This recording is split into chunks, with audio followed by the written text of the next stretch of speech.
Hello, this is a screencast for Virgil, Book 1, lines 527 through 538.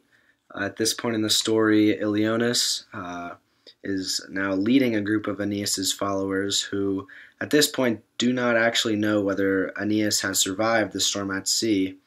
As we know, they've kind of been split off, and so Aeneas's followers that are with Ilionis don't actually know whether Aeneas is alive or not. So right now, Ilionis is addressing the Carthaginian queen Dido, asking for her assistance and protection because they were initially attacked when they first came on the shores of Carthage. But I mean, it kind of makes sense considering the situation that the Carthaginians are in. They initially thought that they were pirates, and Dido kind of apologizes a little bit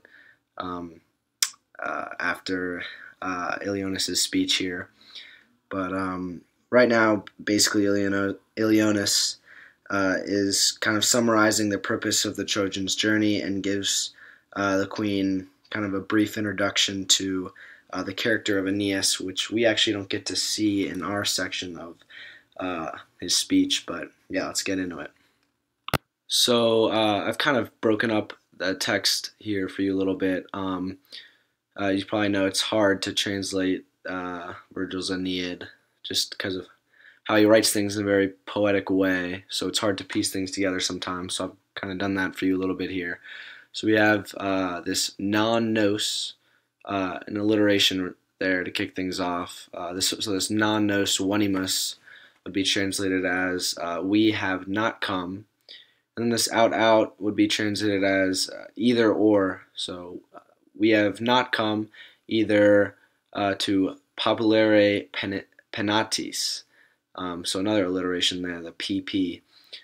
So either PP, either to devastate Libyan household gods with weapons, or to turn seized booty back to our shores.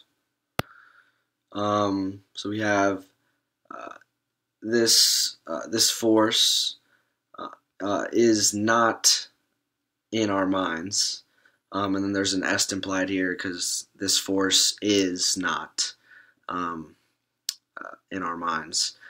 And then here we have and you could just kind of supply that and here, and there again, est implied, there is not such great arrogance for conquered peoples, or for conquered people. Est locus, there is a place.